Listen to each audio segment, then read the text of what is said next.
Hey, it's your old pal Slim, and this is 70mm podcast for movie lovers just like you. Disclaimer at the top of the show, we're not experts, but we do love watching movies.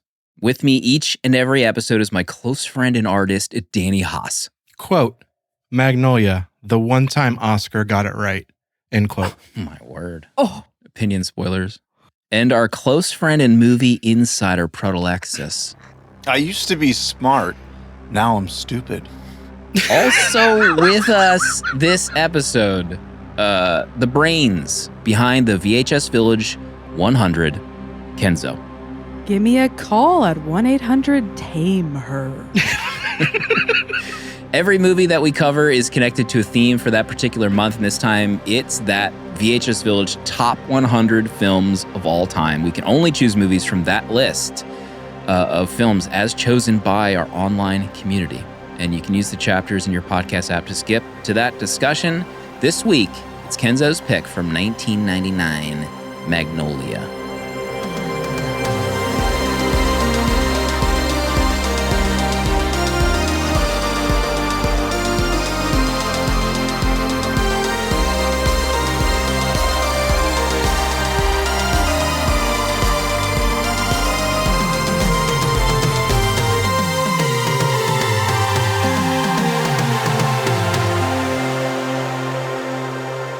We're back.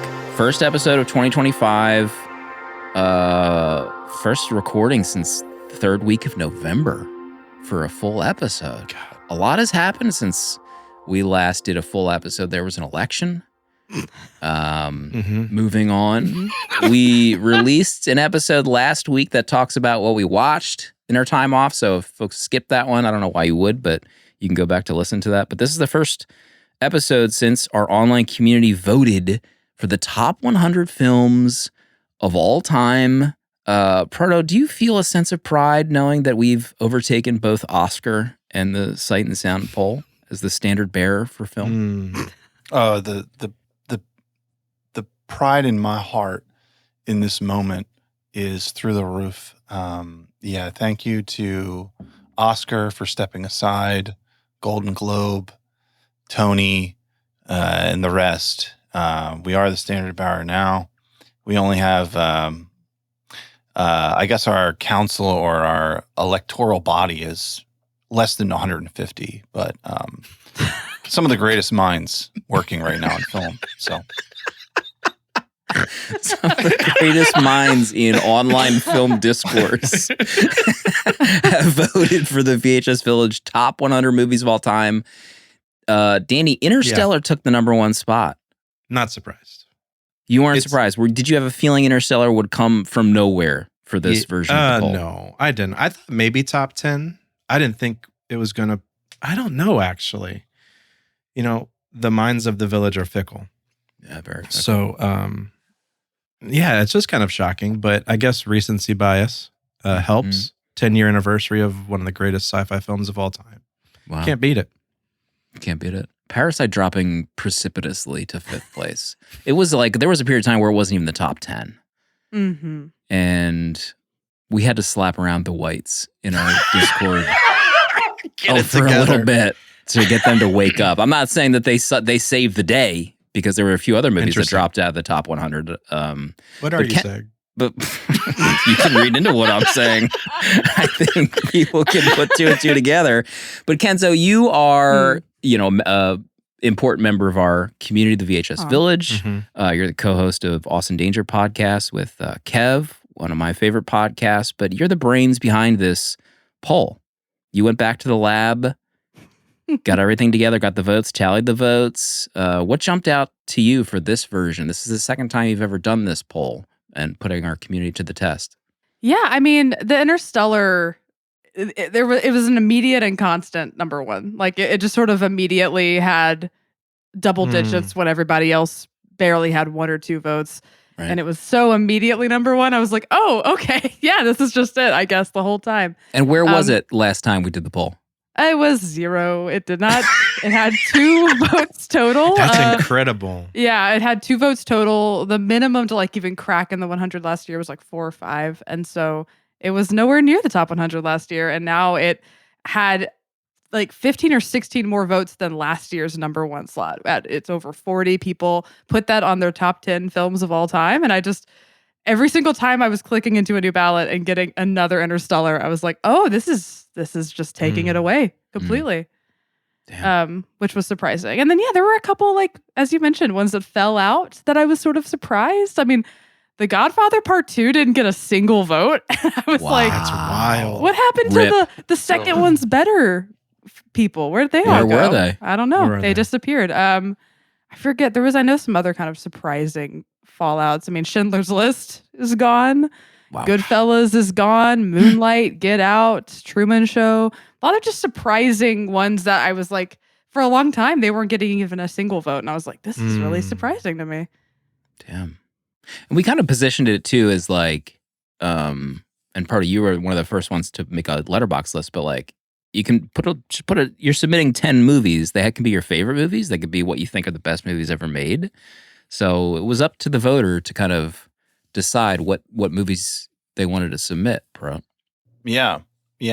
And like I've talked about on the show before, I kind of went with just the movies that were at the front of my mind. I think that's what's fun about this list is that it can change each year. And the fact that it's like changing every year. Yeah, like we're not the AFI updating our list every 15 years. You know, we're just having some fun. You know, what feels good, what feels right. So I think it's a lot of fun to see the list change that much in just 2 years. Godzilla -1 made it into the top 100. Huge. For the first time. Congratulations to everyone like me who voted. I mean, the newest films were Dune Part 2 and Challengers, maybe both controversial additions. Oh. I don't know. The other one that dropped out, there was one, Get Out, I think dropped out of the top 100. Interesting. Coming back to some of my comments from earlier. Cinema Paradiso, gone. Ran, What? gone. Roma, gone. I think Memories of Murder, gone. A lot of soul searching, I think. Yeah. At the VHS Village electorate, potentially. You know? Expand your mind. Don't worry, Tommy Boy rose from 100. But don't worry, Moonlight fans and Get Out fans. Tommy Boy. Don't worry, your other would favorite jump 20 movie, Tommy spots. Boy, has made it again and higher. I'm going to be real. It only got like 2 votes for a really long time, for weeks. And I was like, all right, it's out. And like the last day, a bunch of people came. And I didn't even see really a collective effort. Like, I think it was an organic Tommy Boy love. You don't think from there what was I could back tell. channel DMs Really? from the Oh, community? there might to be. release Maybe the there's DMs. we need a conspiracy. Somehow Bex was involved. I've also never seen Tommy Boy. I've never seen Interstellar. I need to see the number 1 movie. I've never seen that movie. I'm sorry. I'm sorry. I couldn't get there fast enough. Hopefully, Kenzo, you can make time to watch Interstellar. It's a very good movie. I've People heard are good saying things. Very good movie. I've just not watched a lot of Nolan, I don't think. Well, I guess I lied. I've watched Batman and I watched Oppenheimer and Tenet. So That's a let's That's it. That's all there is. is. That's essentially his filmography. No, I need to watch it. I know. I mean, obviously there's so much love for it now. So I got to check it out. So we're only choosing movies for the rest of the month from this list of movies that we haven't covered yet. This week, obviously, is Magnolia. That's Kenzo's pick. We'll get into that the bottom of the hour. It's very close. But Proto is choosing next week's movie. Proto, are you comfortable maybe announcing it now, or do you want to hold it till the end of the show? Whatever you want, Slim. What do you want me to do? You're the producer. Tell me. We haven't lost a step in this studio. We're on fire. Let's save it to the end of the show. Thank you. Everyone can wait patiently for Proto's pick. Just real quick, I'll say hello to some new patrons. Since we last recorded, Riley, Matthew, Jonathan, Gabriel, Samuel, Wiggins, Mandy, Floyd, Jordan, Ryan, Joshua, Kit, Justin, Eric, Alex, Sam, David, Randall, Mike, Yoakum, Jerome, Paul, Justin, Donald, Mattis, Brent, Neil, and Jeffrey all joined our Patreon the last few weeks, got access to uncut, unedited episodes, and access to the VHS Village vault of episodes that are just for patrons. And our next one that we're recording is The Quick and the Dead, Sam Raimi. Back on the show. He's back. I don't think we've ever covered him, actually. Really? We already have a voicemail for that too. We do. We had a Fletch voicemail. Oh, Fletch. We're also doing Fletch in Lord have the mercy. next few weeks. The Fletch heads. Okay. Do we want to talk about let's see what's the time check here? Do we want to talk about Nosferatu a little bit? No spoilers for Nosferatu. You really want to talk about it? He's chomping. She's You can really tell wants that to. smirk. It's either my next He's just topic. say the line. You have some line prepared. Just say it. My next potential topic is Kenzo's war on women. We'll get to that Oh my in mere God. moments. I want to touch on that. Have we all seen Nosferatu? Danny No, hasn't it's seen just it. you two. Oh, really? Oh, okay. Well, Yeah. we can No. save it. We don't have to get into We it. saw your letterbox review. Yeah. I mean, we saw Protos too. Yeah. Warring factions on Yes, it's Nosferatu. interesting. We were all Sit here there. with our popcorn and listen to you duke it out. Go for it, you two. Let's talk about something that maybe that will unite us. Oh, The war on women. No, I was gonna say Wicked. We all Wicked. loved We loved Wicked, Wicked. right? Kenzo, you loved Wicked. Oh my god, my internet's messing up. I'm going through a tunnel. Blythe no. Danner jumping into the pool from Meet the Parents right now, trying to get out of this conversation. All right, well, hold your thoughts, Kenzo. Let's talk to let's hear from Proto. Yeah. You've watched it twice, I and have. both of those Incredible. viewings I think happened in the span of maybe 6 hours. Can you walk us Is that through this? possible? Yeah. So let's see. My wife, she saw it with my daughter the week it came out, and she has been begging for us to get back to the theater. And it's New Year's Eve. Wicked has hit streaming, and I said, "Hey, let's just watch it at home." And she's like, "We should go to the theater. We have to see it in the theater." And I'm like, I'm on a budget, honey. I like let's just stay We home. Just got through Christmas. Yeah, it's $20 versus $120. Let's just stay home. But I gotta say, 5 minutes into this movie, I'm kicking myself. Oh, Maybe we should have went to the theater, because you want to talk about, gosh, just a revelatory experience. Goodness. For those, I mean, maybe it's like, maybe you have to understand musicals, be in that sphere, watch some of the, the important ones like Singing in the Rain, Fiddler on the Roof, High School Musical, to kind of like grasp what this movie's all about, which I've seen those. So I have a depth of understanding, I think. But I was just moved by this picture. I'm reading reviews about this movie saying it doesn't look good. Interesting. I'm sorry. I don't know. I'm honest. I'm like, I was at a loss for words of like, what do people expect movies to be? Because this movie was like, I thought it was gorgeous. I thought the combination of the music with the cinematics of a movie worked so well in telling the story. So everything worked for me. And I'm like, by the end of this, I have full body chills. Yeah. I'm like, as I'm writing an engagement note to Ariana Grande, like, will you marry me? So I had a great time, and like, I haven't seen Wicked. I didn't even know the story of this. I kind of went in cold, but I just had a fabulous time. And Slim, I know you gave it 5 stars as well. yeah. I went 5 bang hard after the finale of the movie. I also had not seen Wicked. But I love The Wizard of Oz. I don't have any musical, affinity. I just was excited to see some more stuff from the world of Oz. And I mean, right off the bat, like, I don't know anything about Ariana Grande. This was spoilers. I don't know anything about her.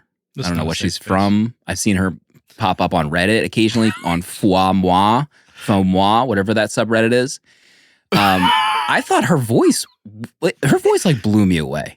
Like that first scene where she's in the bubble. Yeah. I'm like, is this a real human being singing? I can't even believe this voice. Can people sing that loud? That high? Slim discovering Ariana Grande might be the best thing in 2025. What do you want from me? Okay. So, and then I was like Googling, I was like, her voice is so good. How do they do this? And then I read an article. Get this. They allegedly they sang live on set. And they used the audio for this movie. I turned to my wife and I was like, you need to read this right now. This is real. It's like I discovered that aliens were real. So the finale song obviously was amazing. It did feel like very Harry Potter-ish. Like even they're going to this school and like my wife and I were like, this feels like Hogwarts. Like we're literally in like an Hogwarts alternate universe. What do they even go to the school for? There's there's no information shared in this movie. I have no idea. It felt like a lot was left out in my opinion. Like I felt like there's maybe like a 3.5 hour, 4 hour movie of this that I could probably enjoy. So but like all that to say is I'm excited for part 2. Like I don't know anything about the play. Maybe it's just their version of the Wizard of Oz movie. I don't know. Zip. I also like don't want to know. Okay. I'm just excited to sit and hopefully in the theaters. Like Proto had told us, or in like a review or whatever, like you said earlier, but like he wished he saw it in theaters. 5 minutes into it, I was like, this probably would have been really great in theater. Yeah. So Danny, I think you gave it 3.5 stars. Yeah, I loved it. Great time. Okay. No, I thought it was good. I think. Had you seen the Broadway show? What's your connection to the Broadway? I only know the music. I haven't yet to get to see the stage play, but I know how it ends. I know the second half of it. So buckle up, Slim.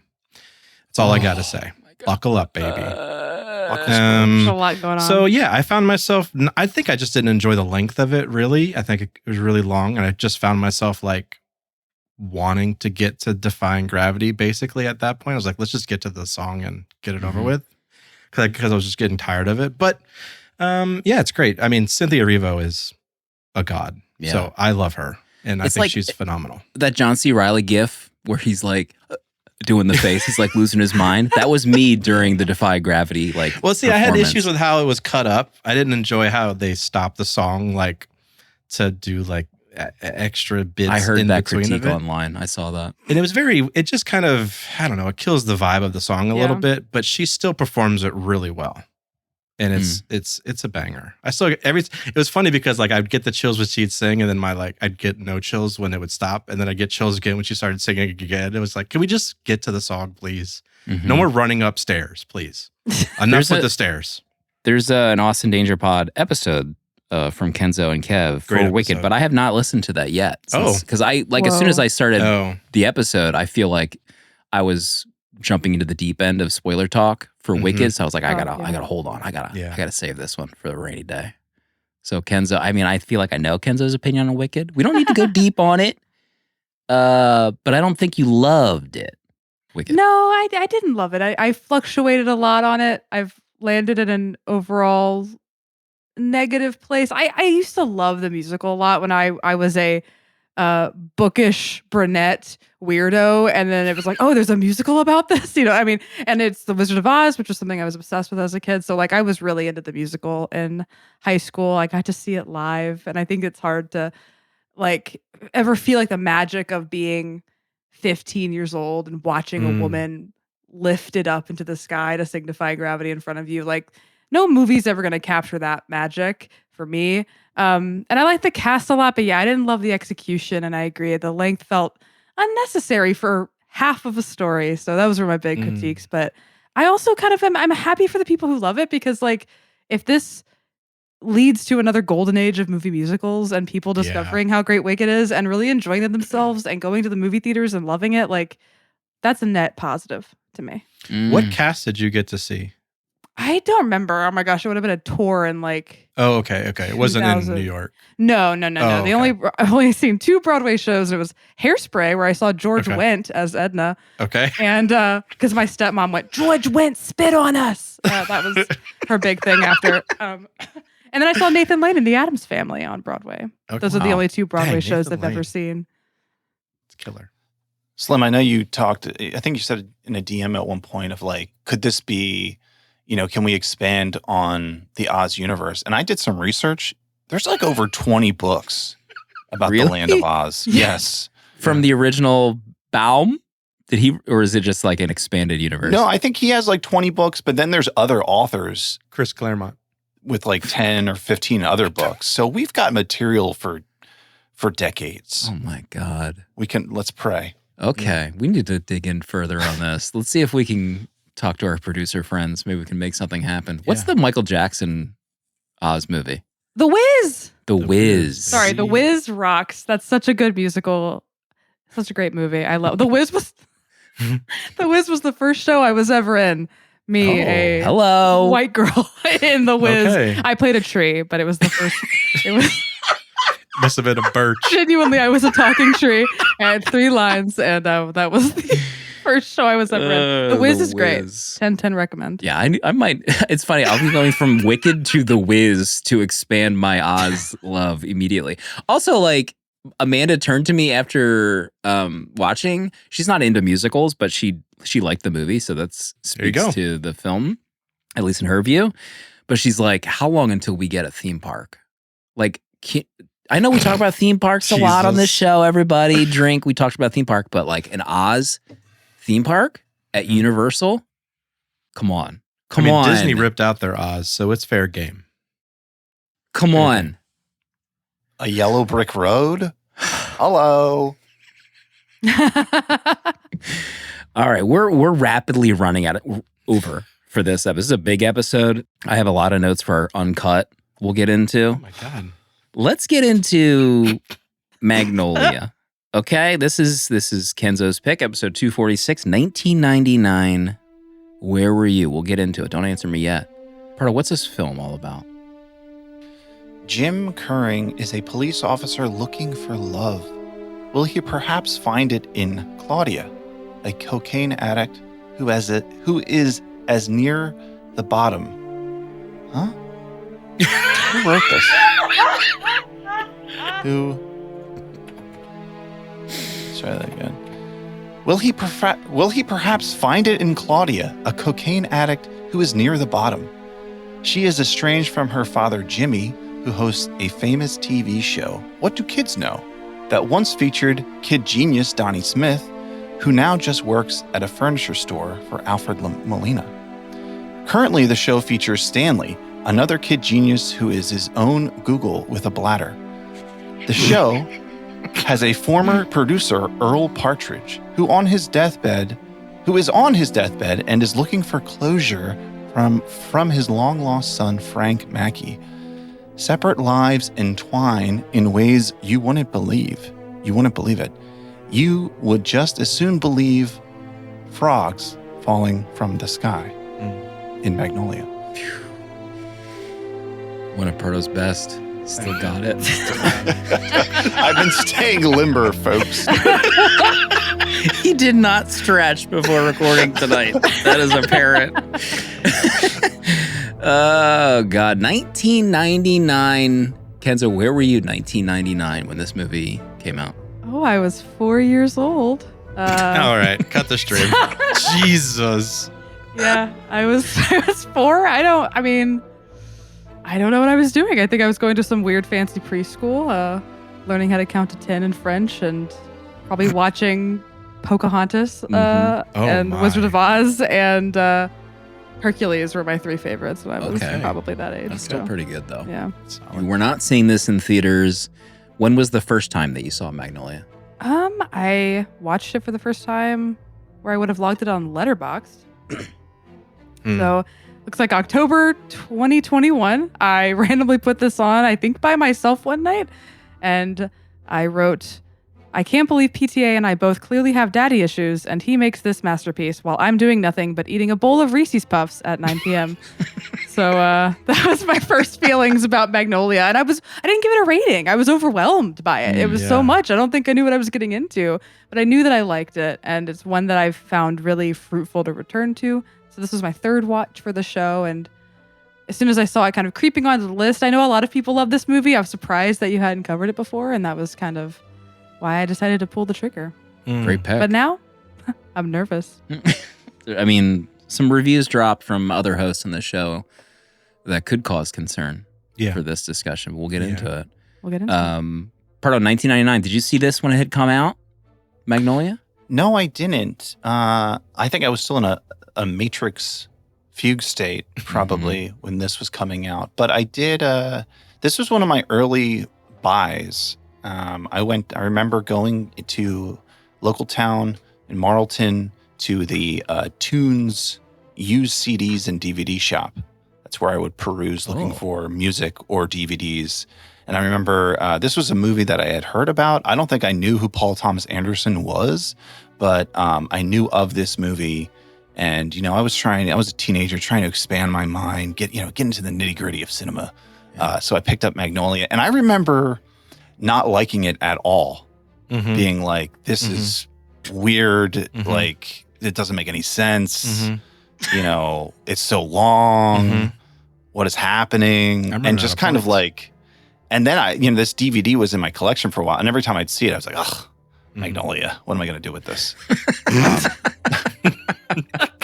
But I mean, here we are. It's like 20 years later. I've seen 1,000 movies since then.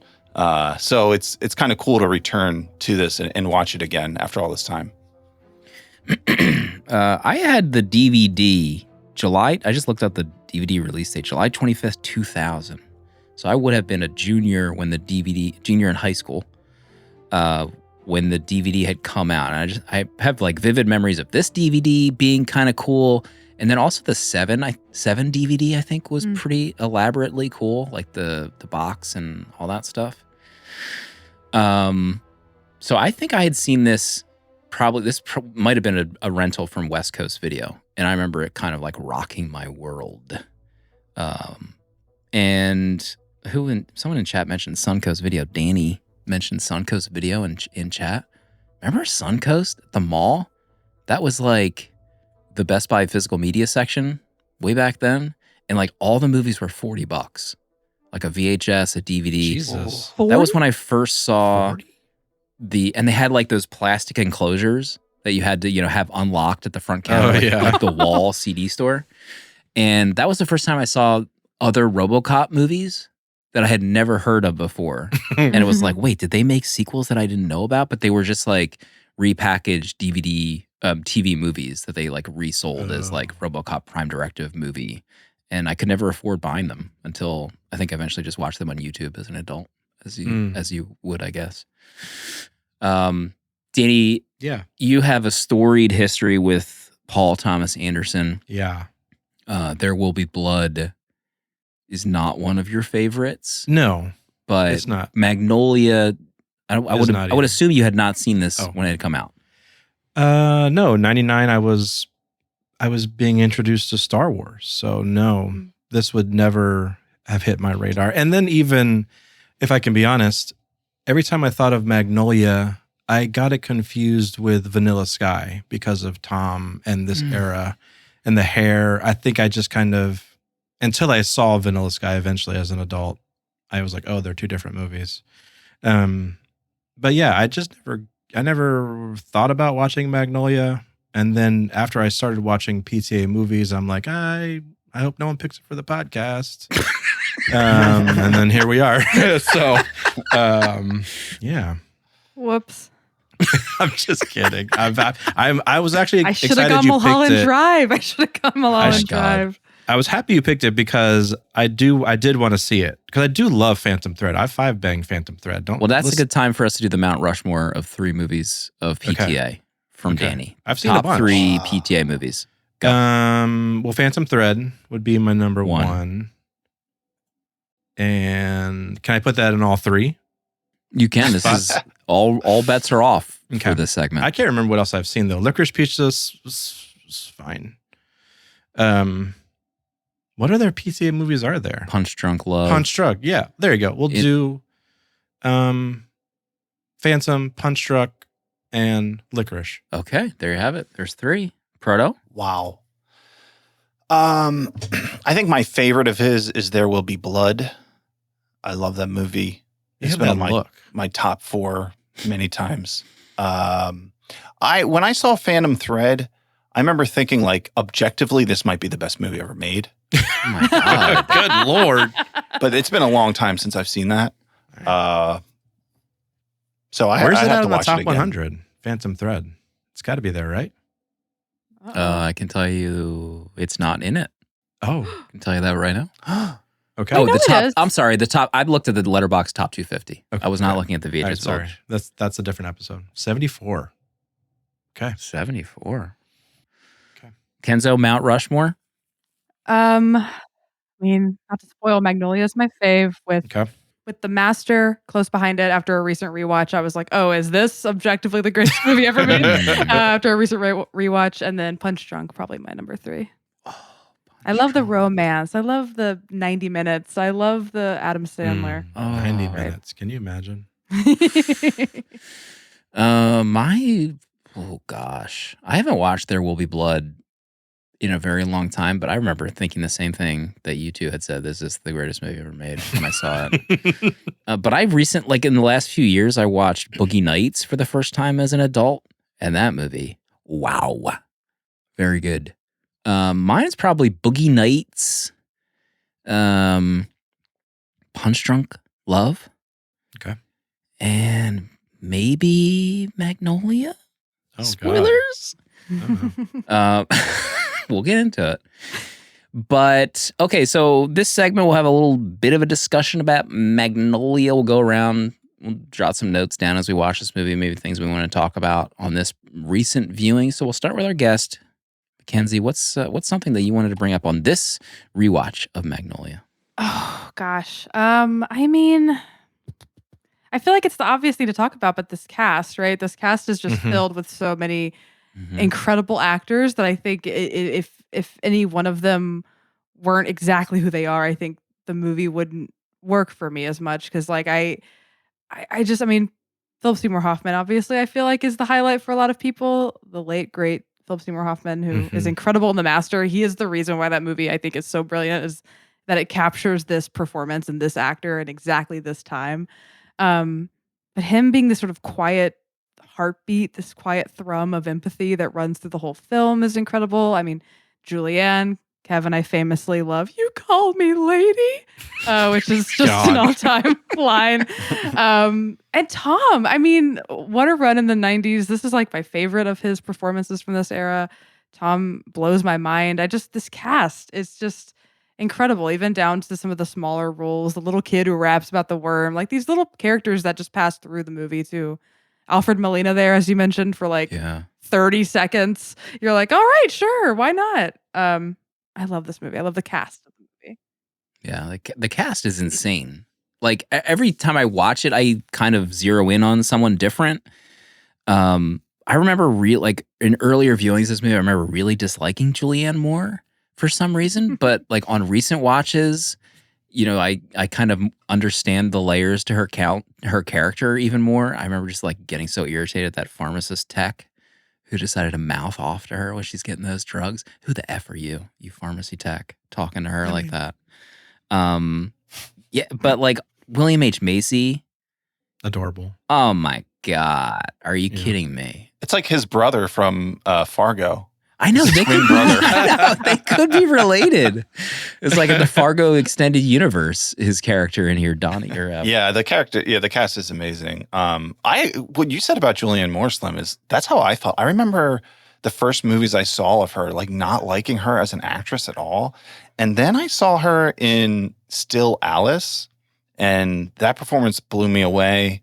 And then after that, anytime, I feel like just my perspective on her changed. And then last year I watched her in Safe with the Todd Haynes movie, blew me away as well. So yeah, I love her. And that's the thing, it's like everybody's performance, I mean, they're recognizable, but they all give such amazing performances in this. I don't really think there's a miss out of anybody. My review that I haven't posted yet, it was like, can you give Oscar to the entire cast for this movie? But and then I looked up. I looked up like, okay, who did win an Oscar for this movie? It's like, what is going on? Yeah. There's no best picture. There's no best screenplay. There's no best supporting Oscar. Tom was nominated, and then he didn't win. If I were him, I'd be like, F this. I'm doing some action movies for the rest of my career. This isn't worth it. If I can't win for this, what the F do you losers want? Wow, you and Tom are the same then. linked at the brain. But yeah, I think like it didn't. I don't think it won any Oscars, right? Mackenzie, did it win anything at the Oscars? The 99 year, right? So this would have been American Beauty year, right? Which is I feel like an infamous Oscars year that it sort of did everything. Gosh, shut it down. Oh, well, I mean, Amy Mann nominated for Save Me, which is another great topic of discussion. Yes. Yeah. It was nominated for best writing screenplay, best actor Tom, and then that's it. So it's like not even nominated for best picture. I think they expanded the nominees, in the last like however many years. So I don't know if it was just like 5 or something at the time or whatever, but I mean, how does this not even get nominated? I don't know, that's an opinion spoiler, but like, what are we doing? Let's wake up. Pro, top of your list? Top of my list, I'll just talk about my favorite scene, I think, from this movie. I mean, there's a lot. It's really hard to choose what your favorite thing is, but I really love the police officer Jim coming to Claudia's apartment. So here's Jim. He's coming along. He's doing an online relationship finder before that was a thing. Where he's like leaving that voicemail. I don't even know what service that was, but that was amazing to see that. But him coming in there and just knowing this character of Claudia, she has this confrontation with her dad. She's yelling at him to get out. You can just, how her character is expressed up until this point of just like, she's living moment to moment on edge, just waiting for the next line of blow. And then here comes Jim, who's this guy who is like seemingly moving in slow motion. Like he has a serious time dilation problem where it's like everything is moving at like half speed, his reality.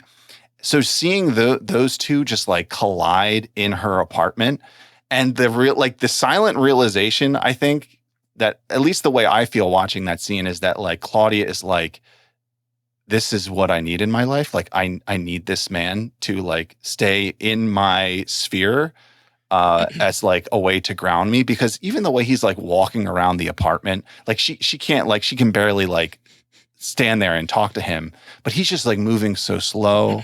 The way that scene is directed and thought out of these two characters colliding in this moment.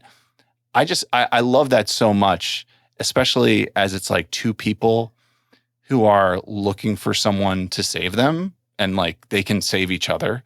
I just think it's like such a beautiful representation of like a lot of different things in this movie and that scene. I really like, also this is like another character that I connected with this one, but like I can't remember if is it Melora?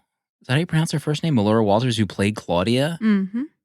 Like, I love her character. I mean, her performance, this is another one, like how do you not even get nominated? I wanted to do that. Well, That felt good to do what I wanted to do. yeah. Can I tell you something? Yeah, of course. I'm really nervous that you're gonna hate me soon. You're gonna find stuff out about me and you're gonna hate me. No, like what? What do you mean? You have so much, so many good things.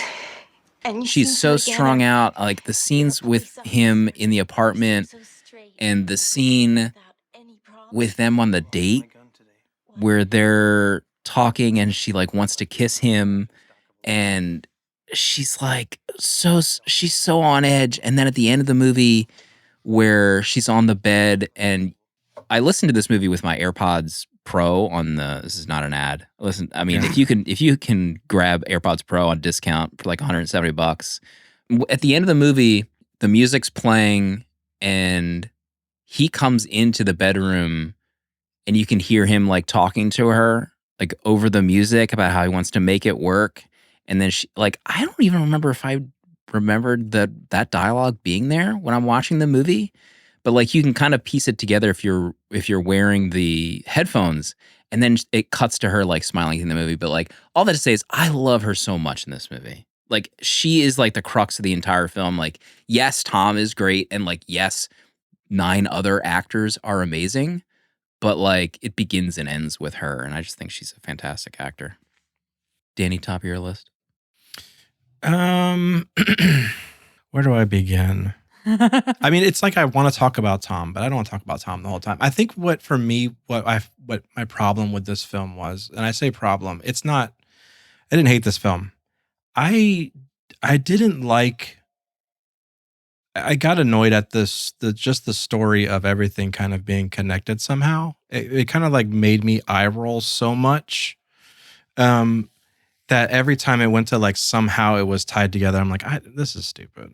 I like, there's no way. This is like, and then like the narrator says like, oh, it's all gonna, like, no, it's not. This is not common. But my problem was every performance is so damn good that like I'm loving everything that I was watching, but I really just didn't like the story. Like I wasn't like enjoying it at all story-wise. It was a really weird viewing experience. And I feel like this movie for me suffered from only seeing it the one time.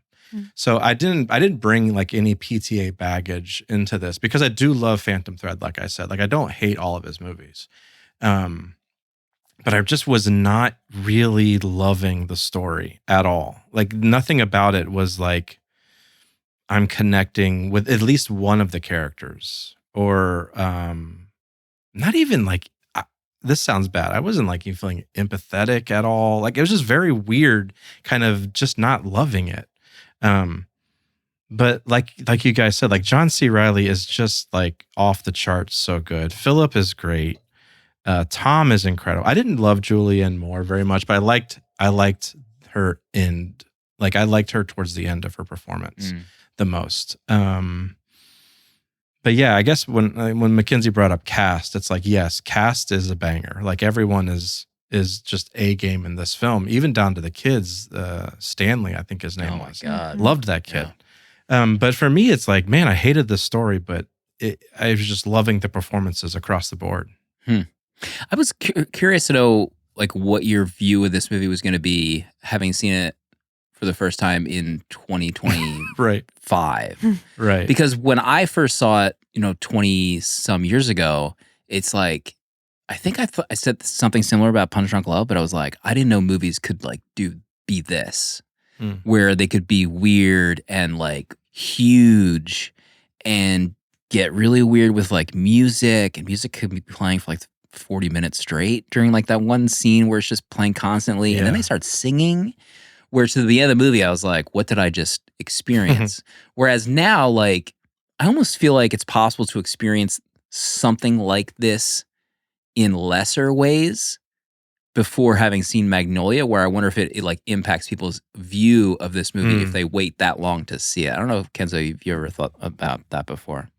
I don't know. I mean, it's an overwhelming movie, and I do think it's a rewarding rewatch because, like, once you have your ducks in a row and you kind of have better expectations for the pacing and like the amount of time the stories get, I think it just makes it easier to absorb. Because I remember when I first ended it, I was like, I know I felt it was good, but I'm overwhelmed. And then on a rewatch, I just fell totally in love with it because I was like, oh, I can just kind of relax into the story now, and I don't have to like worry about following it. I could just sort of feel the feelings that are being presented to me, because it's weird that it's a movie that like nothing really happens. You're just sort of presented people and asked to listen in, to look in and just see what happens to them over the course of, a day or two. And it's just such a fascinating, almost like experiment in empathy of like, can you connect to these characters? Do you find someone you relate to? Do you find like that nugget that like locks you into the movie or not? Like, I think it's just kind of like,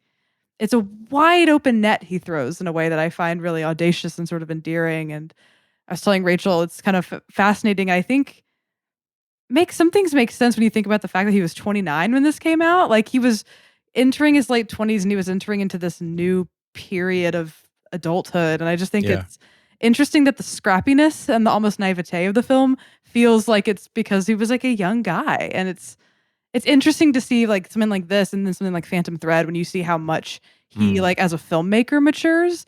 I kind of think I'm 29 and I'm a month and a half away from being 30, and I'm also in this feeling, and I'm also like, maybe that's why this movie feels really good to me too, is because like I'm in the same part of my life that PTA was when he made this, and maybe I feel that connection there. You mentioned empathy, and it's great that you bring that up because we know Danny doesn't feel empathy, so that explains his thoughts for this movie. Cold dead heart. It's funny you mentioned being 29 in the Paper Keg other like Discord that we're in with H from Escape Hatch, formerly June Pod. We were having a conversation like, we were talking about Spielberg, but directors that had like bangers before they were 35, like modern, I guess like from a modern view, there isn't really like a ton. And it gets harder if you think of like Spielbergian mainstream movies. Like what else were people doing back then besides going to the movies? Like you could say that like those other people are doing other things, but like Paul Thomas Anderson was one of them. You know, Boogie Nights was before this. Mm-hmm. And then this, it's like, hello, like you're one of the big ones. So we did come up with like a few other directors. I think like Greta had some like big movies before she was 35, but they do exist. They're just like kind of, you can probably count them on your hand. Kenzo, next on your list? Oh, I'm trying. I have, 2 more points. I'm trying to decide. I'm sure we'll talk about the frogs. So I guess I'll bring in the Amy Mann of it all. I love the use of music. You talked about, Punch Drunk Love is doing a really specific thing musically. But I think that I love when I read Paul Thomas Anderson interviews about this, where he's like, yeah, I read this book about it raining frogs in 1873, and I thought, that's cool. And then I couldn't stop listening to Amy Mann, so that's why she's here. Like, it kind of feels like a 20-something-year-old dude being like, yeah, I just dug this song, so I just decided to write a whole movie around it. And the 2 sequences with Amy Mann songs are just 2 of my favorite in his filmography. Obviously, Wise Up is really great. It starts to really cement how kind of fantastical and weird the film is by just having these characters sort of stop and sing their emotions through Amy Mann. I think it's cheesy, but in a way that I love. I don't know. It's kind of hokey and goofy when you watch all these characters singing it, but then you get to Stanley at the end and it makes me want to cry. I'm just like, it's moving almost against my will. And then I think one of the all-time movie moments, is Save Me. It leaves you on this hopeful note. Like, it's such a dour movie for 3 hours, essentially.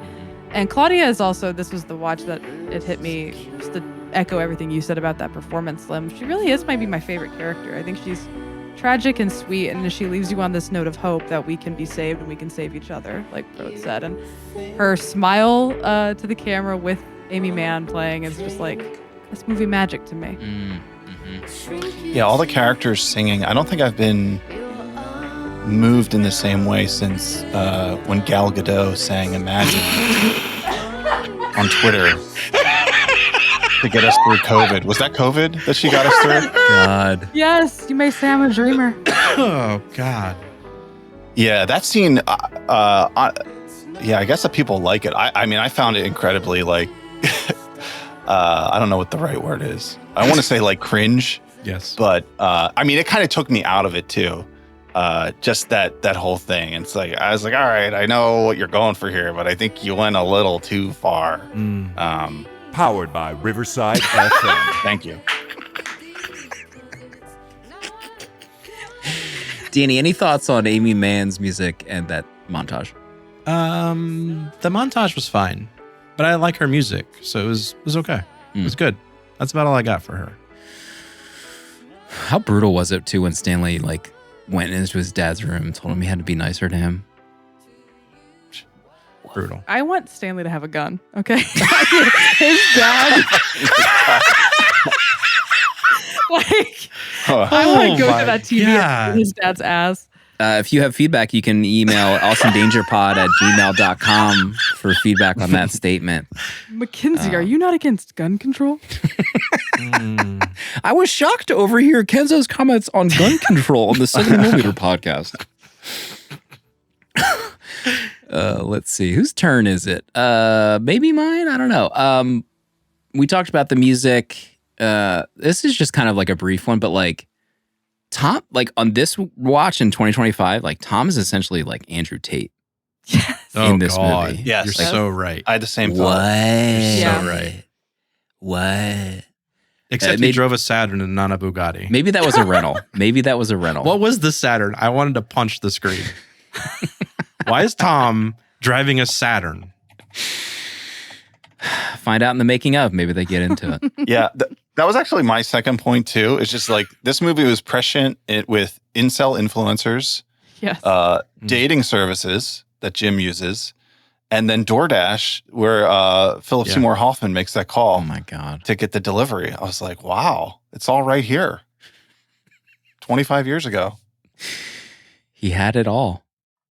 He had it all. I mean, I touched on it a little bit, and I think Kev mentioned it in chat, but American Beauty was one of those movies, but like this one is one of those formative movies. Like if like at least in my growing up, it's like if you're working at a video store in the early 2000s, when you stumble upon a movie like this is what sends you, into watching more or discovering more, where you're like, maybe you start following directors where like you watch this guy's movie and you're like, oh my God, I gotta see what else he's made or what he's making next.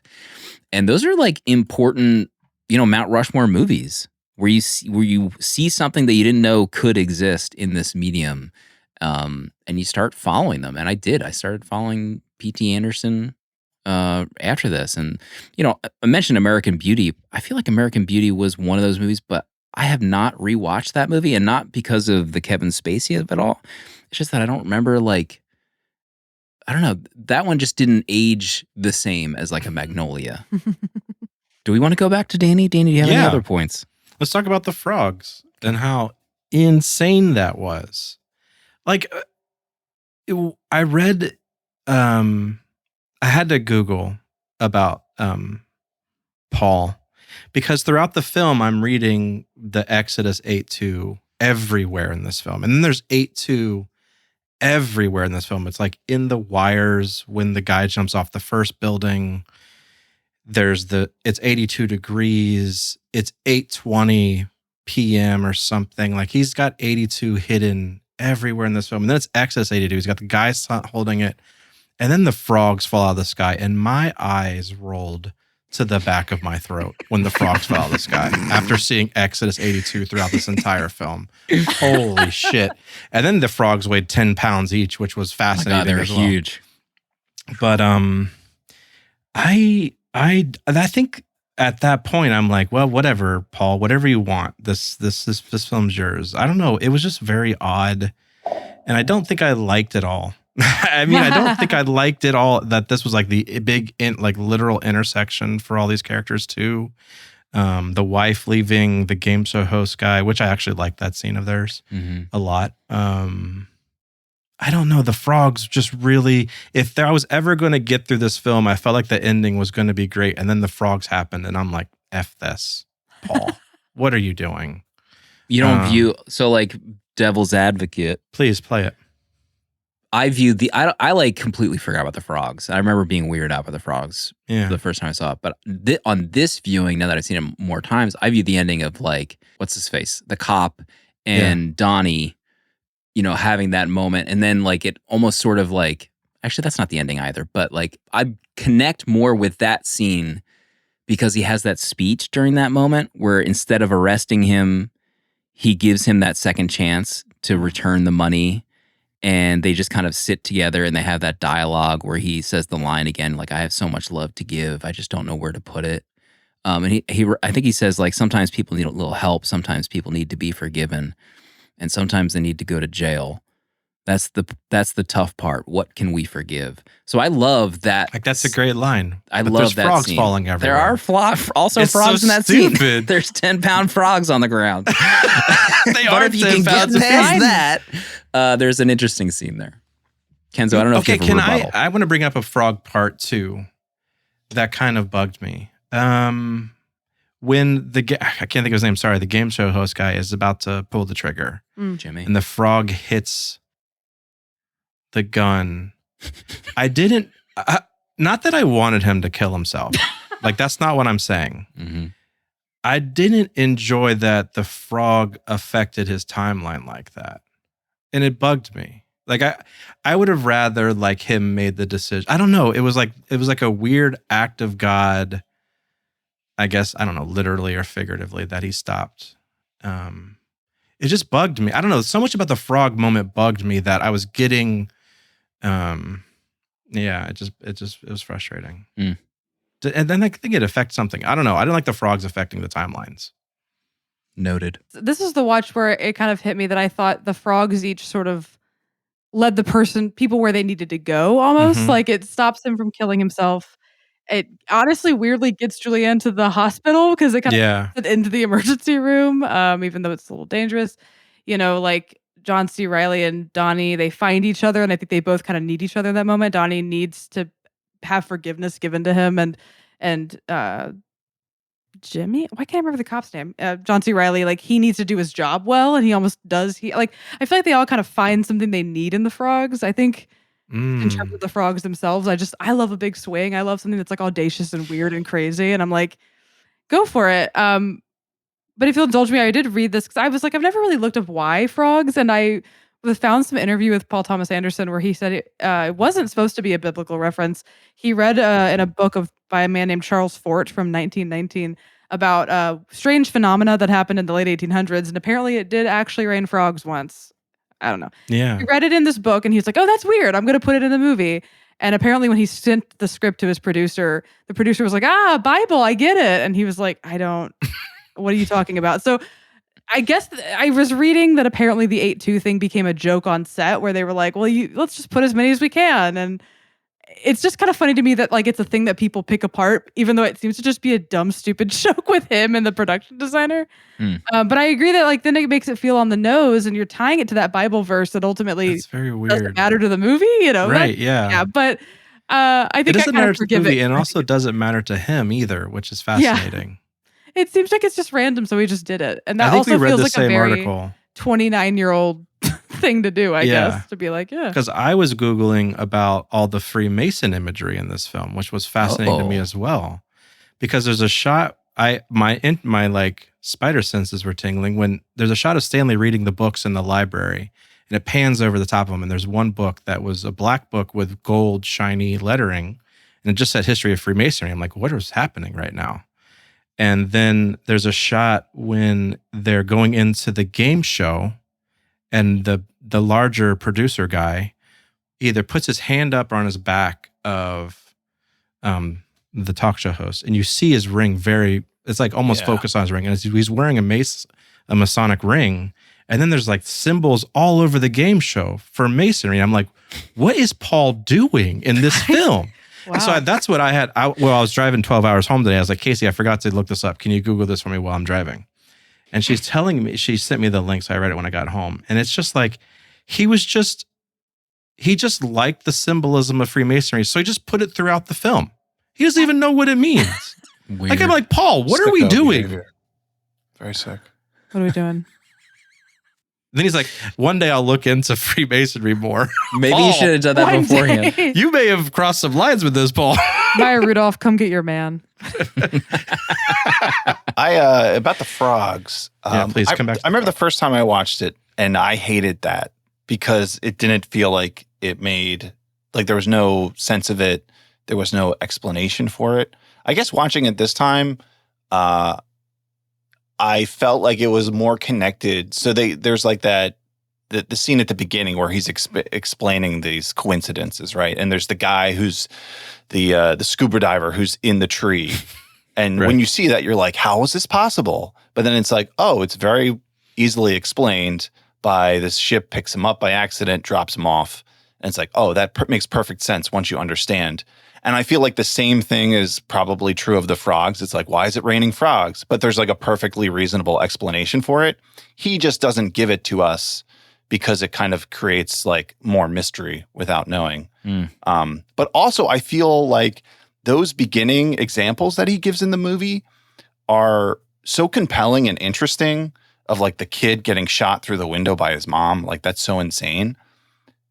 But so like, as I'm watching this, I'm like, oh man, this is going to be great that we're going to have some kind of amazing coincidence with like 10 different people. But I was kind of let down because there isn't any satisfying like coincidence by the end of this movie in a way that's similar to the beginning, like those examples. At least I found. Like, am I wrong? Is there some kind of example other than just like I don't think there's like one small one because the cast is so huge where I feel like it's probably not possible for him to come up with some zany thing that includes one that connects 12 people. I think a better writer could have come up with something. Yeah, Crash. Oscar winning. So this is why they weren't nominated, or why he didn't win for Best Original Screenplay. We've cracked it. We've cracked the case. Yeah. Cracked. I mean, I really think a second watch for me, After knowing, you don't have to cover. I'm not Live your defending. I'm truth. not Please. because it's frustrating because one of those films where I'm like, God, the performances are great, and I'm just bummed. So I really would like to find another time to watch it outside of having to worry about talking about it on a podcast. Let's listen to a VM related to this no. movie from Thomas B. Hey guys, Thomas B here from the Discord, first time caller and all that. I am so happy you're covering Magnolia. It's probably the saddest movie that I watched last year, and I know PTA isn't for everyone, but he's my guy, and I've never felt so seen as when I was watching this movie. It is a movie for the sad people, but something about how the characters just seem so lost and yet so earnest really speaks to me. It tore me up. I wrote this giant review. I just couldn't believe it. I felt like I saw myself on the screen in a way that I have never when watching a movie. When Tom walks into the room where his father's dying, just watching him turn into that little abandoned boy with all of that rage and all the longing and the wishing, I just thought it was amazing. I know it won't be for everybody. I am looking forward to Danny's art. Instant purchase. Hope you're all doing well. And looking forward to many more episodes in 2025. Thank you, Thomas. First time caller, long time listener. Great call. Thanks, Thank Thomas. Also, props to me for playing that, kind of in the middle of the dumping It was on the slick. movie and not like Honestly, at the end, slick. like I usually do. Thank Great you. work. Yeah. Save the dumping. Kenzo, final Magnolia point that you want to bring up?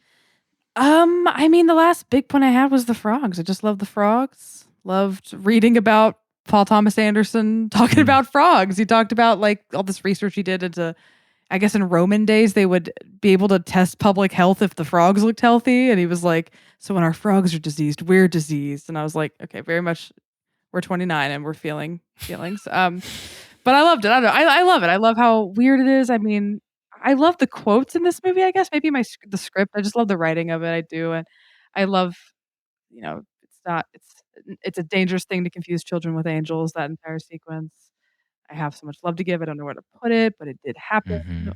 What do we forgive? That's the tough part of walking down the street. Like all these amazing lines that I just feel really resonate with me. And like Thomas says, that as a person of depressed experience, I love seeing all these other depressed people and being like, we are all connected by this little thread. Like when Melora looks at me in the end, I'm like, yeah, she brings me into this world because we're all connected. And so, yeah, I do love the script. I understand those like qualms of like wishing it kind of came together a bit more, but I think I'm biased because I've just fallen so in love with the characters that I think it smooths a lot of any structural weirdness because I just love spending time with these characters. I think KK might have put in his review that and I'm paraphrasing here, apologies KK. It's a really great recent review where he's like, it's hard to imagine them as fictional. Like I watch this movie and I just feel like these are people I'm watching and not actors, if that makes sense. Like I just don't get that feeling with a lot of movies, and I think the writing and the relationships and the characters are a big part of that.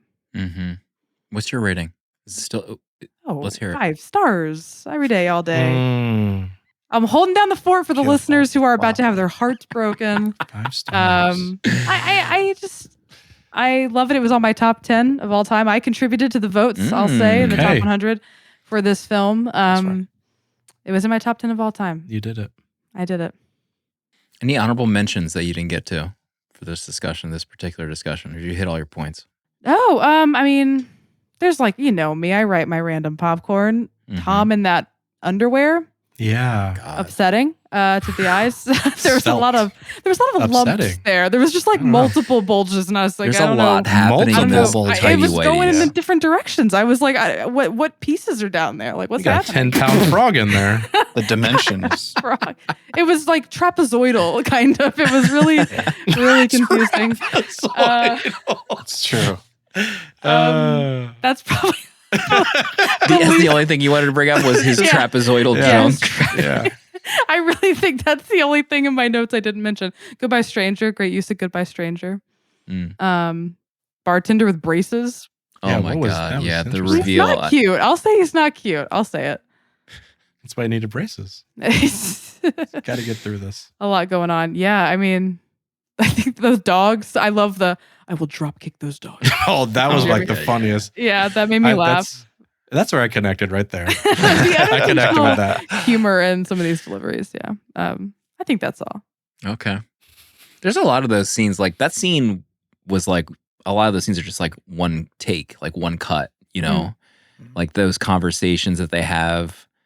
Like the scene with Tom at the bed. I know they cut to other scenes, but it's like a one long uninterrupted shot. Like, can you imagine having to do that scene again where he walks to the bed? Like, I'd be curious to know how many times they had to film that. Like, I mean, because the emotions that he had to go through in, 5 minutes of one uninterrupted shot. Ugh, God, I wouldn't want to do it again.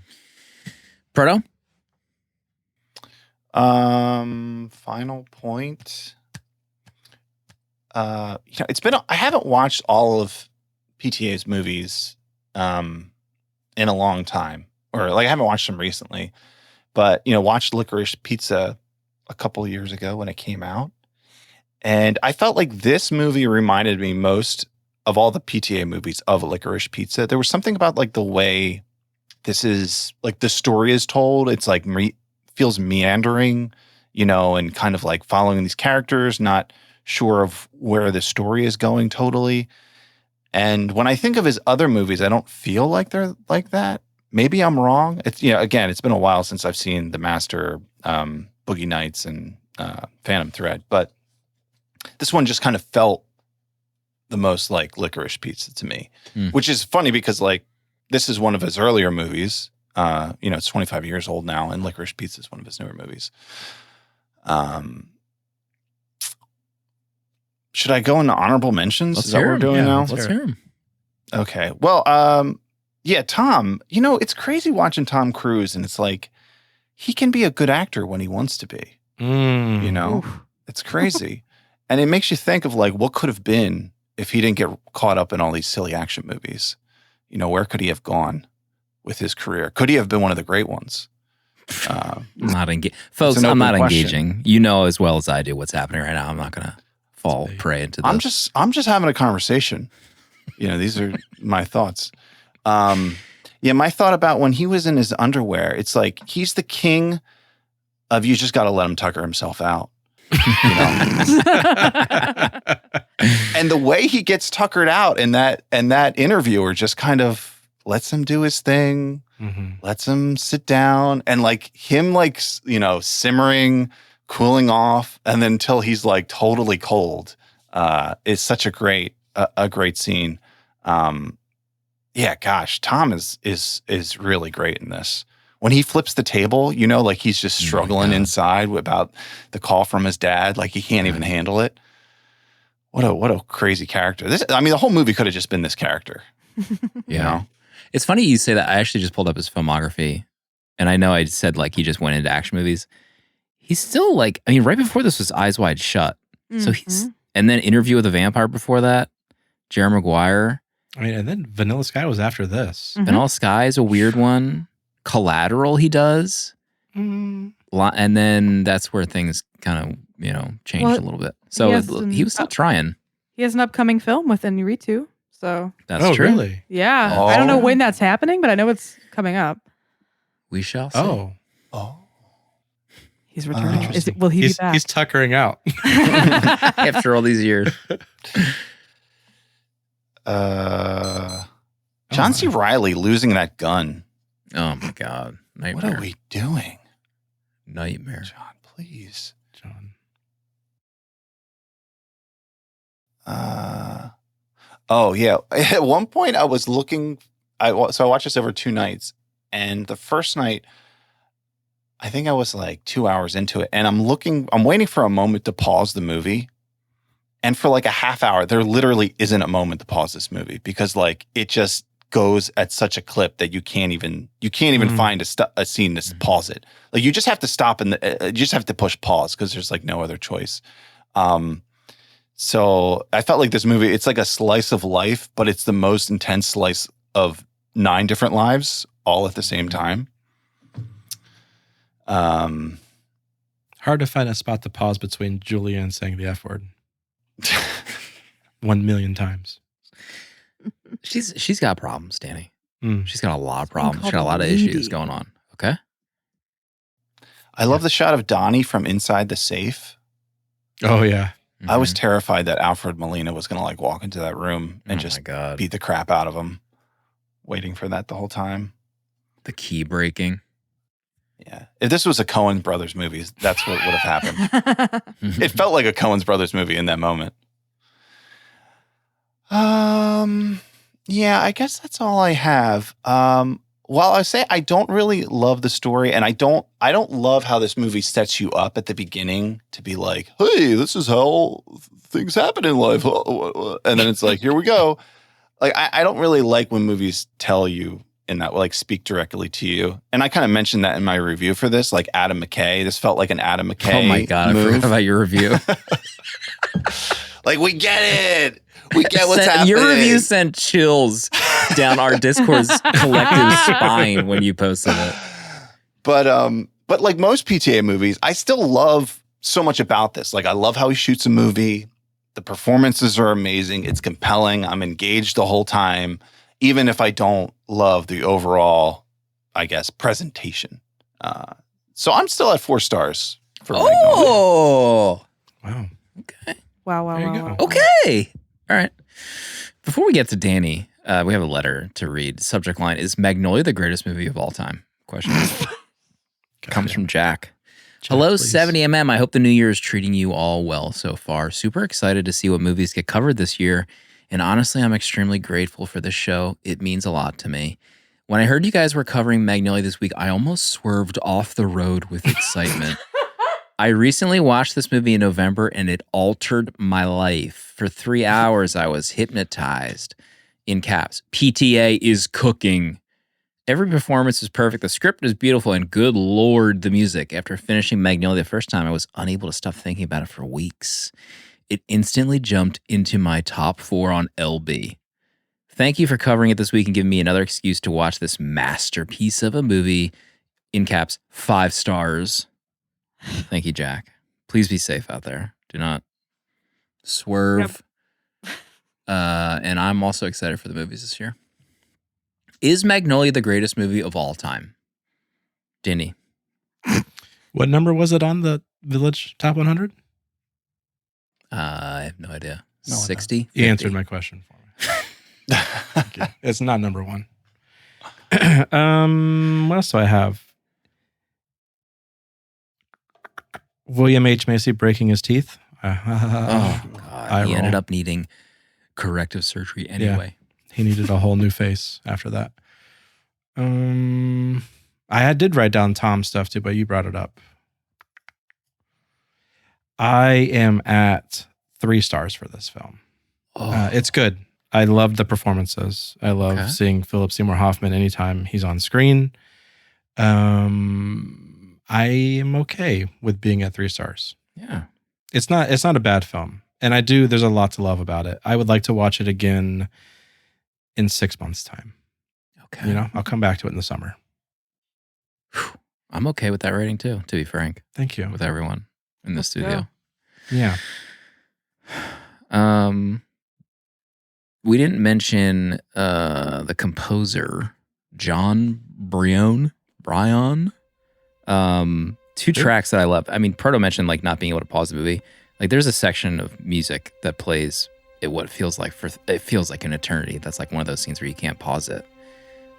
Where he's in that scene in the bar where you see the bartender with the braces and then that older gentleman that also has eyes for the bartender. With the money, yeah. Holy God. Oh, I forgot to write down. One thing I wrote down is that scene. I wrote Donnie is my Joker. That whole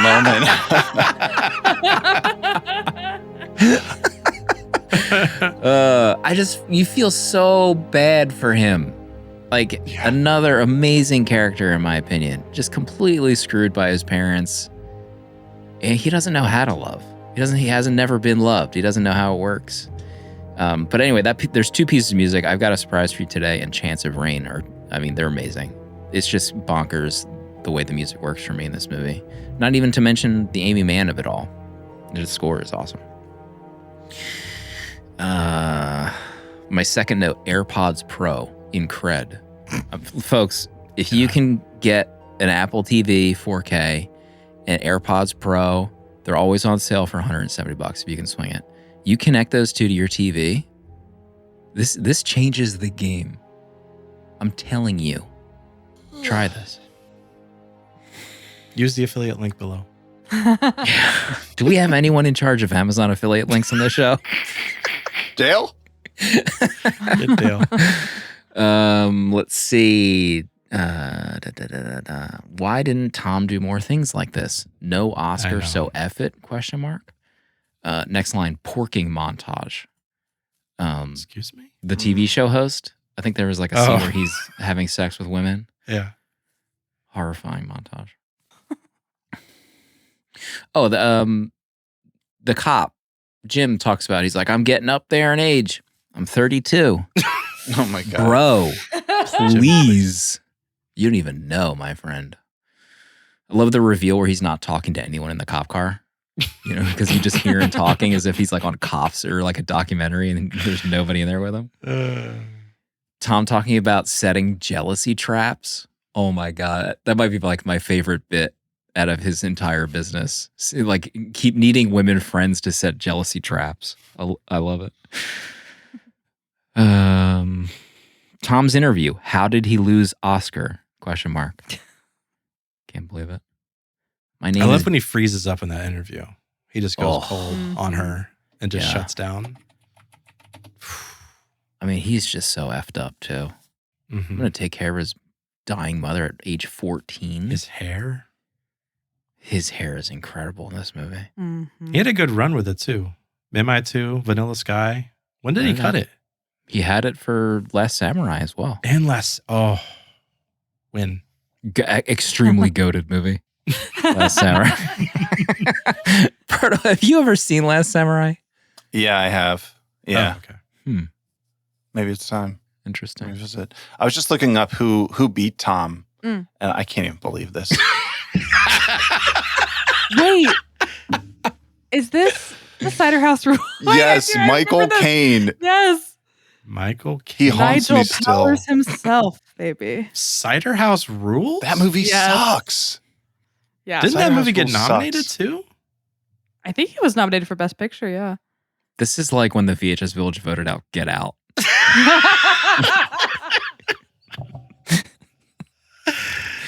Oh my God. Mackenzie playing a white birch tree in The Wiz. The pharmacy scene, that guy should be fired. That is none of your effing business what she's doing with these drugs. Who cares? I mean, you should care. No, I mean, not that hard. It's such a gamble. You make one bad decision, like, I can't even get it. He's doing his job. Yeah, it just horrifies me. This is America. I mean, the stuff about like parenting, I think Art left a review like jokingly saying like, it's great to realize I'm like the best dad in the world. Like compared to what happens in this movie. Like, yeah, I think a lot of parents start to feel pretty good about themselves after watching this movie. It is. He asks her to go out on a date when he's in her apartment. Is this the most important scene in cinema? Jesus. Insane HR violation. Did he even have a call to that building?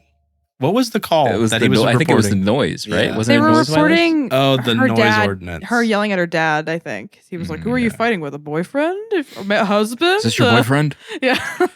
That loser. Oh, I have a question. Who was the dead body in the black lady's closet? What was that? I forgot what that was. It was nothing? I don't think it, yeah. I can't remember. I think they just take the dead body out and it's like, because there's like a drug lord named the Worm who just like never what was the worm? is important. Yeah, I also don't know what that means. Killed by the worm. Kirby says that please. whole bit was cut. Oh, wait, I Maybe think that would have wait, saved yeah, the I have a movie for vague Danny. memory Well, I of think a storyline being cut, yeah. Well, I think that has to do with the kid who's rapping. The He rap. knows who the killer is, and the killer is the one who did it. Put the body in there. So it wasn't the woman who killed him. She was hilarious. It was the kid She was rapper good, knew yeah. who it was. Their scene was great. When she's dragging around the chair that she's handcuffed to, yelling at him down the hall. Mhm. Oh man, that's funny. I mean, the line too about how the past is not done with us, is also amazing. Oh my god, amazing!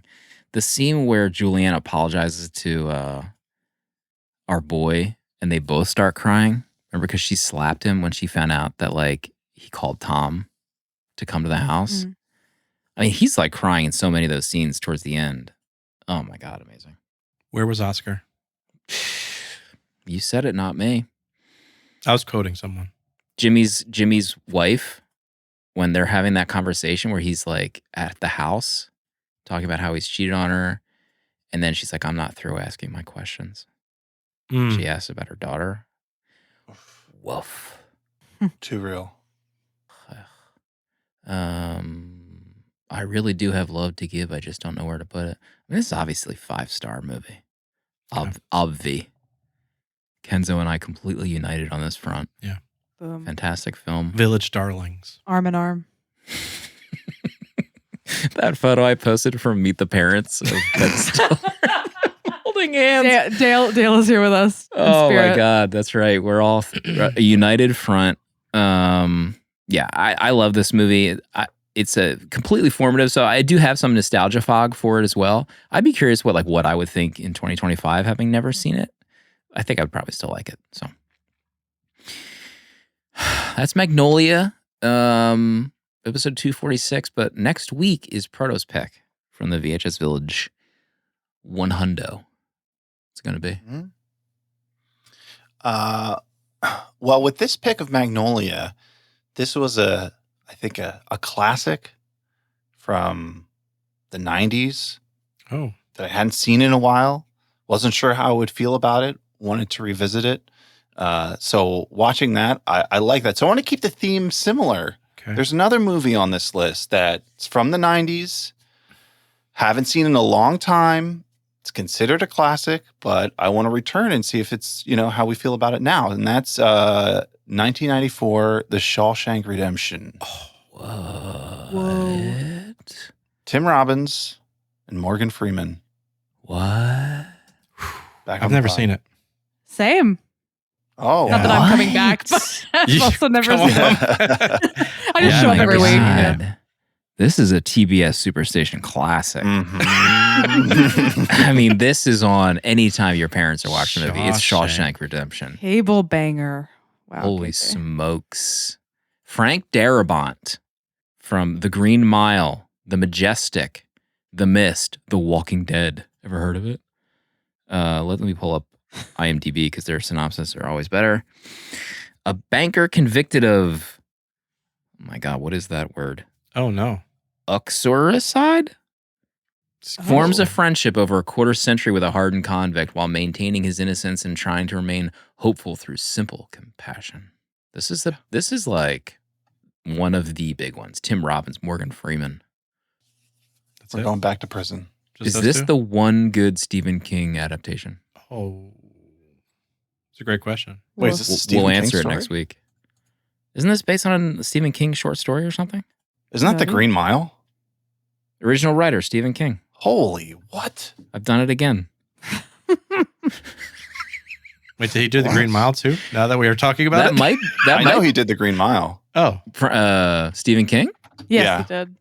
It's been 30 years since Stephen King had a quality adaptation. That's what people are saying. I'm not the one saying that. That's interesting. Dang. We'll get into it next week. We'll answer the question. Kenzo, you have a big month upcoming for Austin Danger Pod. Huge. What can we expect? The wheel is always fair to you and Kev. Ooh. What is cooked up? And there's no episode. Was it this week you guys took a week off? Right? Yes, Or was we've been off for a few weeks for I felt friggin' holidays. sick. I feel friggin' sick when Bat and Spider I doesn't don't have an like it. episode. I feel friggin' sick when I don't AP like doesn't it. have an episode. What's in the future hold for the show? We're starting our year off with Monkey Bone, which both Kev and I thought we had already done. And then we realized we both just listened to a blank check episode. So now we got to figure it out. And then who knows what the future will hold. We have some events we're planning for later in the year. We have the Austins coming up by the time many of you are hearing this, will probably be, I forget the exact date, but we'll figure it out and announce it next week. When you can expect the nominees for the Austins to be arriving on your podcast feeds. Obviously, we're on the road to Wicked Part 2. Oh my. But other than that, I think everything else is under an NDA that Kev has made me sign. NDA. Oh, I thought the okay, Austins were called the Stanies. That's not a separate thing, is it? They're the same thing. It's just, You didn't feel comfortable saying Stanies? You didn't want to say that out loud. when Kev says Stanies, I think of just like a brown little stain on white Yes. Yeah. panties. Yeah. Like that's what Yeah. I think of That's what when it he is. says Stanies. Of award season. I'm cutting that out. You can't. I'm not having that word on my show. I'll allow Stanies, but not that one. Better mark explicit for this episode, yeah. Oh, man. So those will be coming soon, and other than that, we'll see what we randomly get throughout the year, and we're at Austin Danger Pod on pretty much every social media. Okay. Everyone check it out. Thank you so much for being such an important member of our community, and then Yeah, also thank the you. VHS Village 100 as well. Thank you. Yeah. Remember when you were first on the show to do Speed? Because we found out you hadn't seen Speed before? Yes. Yeah, we just did it. Yeah, and I think about that quite often, and I have the 4K of Speed, and I keep trying to convince Rachel to watch it with me. Okay, Rachel. So I'm calling you out live on air. It was cans. No, It was cans. Ma'am, the cans. No, I'm so grateful for this community and so grateful to all three of you, and love you all very much. Oh, I love you too. Mm. Frodo, hopefully you're limbered up. Any closing thoughts this week? Yeah, well, it's the start of a new year, fresh start for all of us, and it's just, isn't it great to know that 70mm is going to be with you all of 2025? No matter what comes, good or bad, 70mm, week in, week out, we're back on track. The schedule is aligned. We've canceled all other vacations. Well, We are here every week, faithfully, Monday to Monday. God bless and good night. we'll see you right next week for the Shawshank Redemption.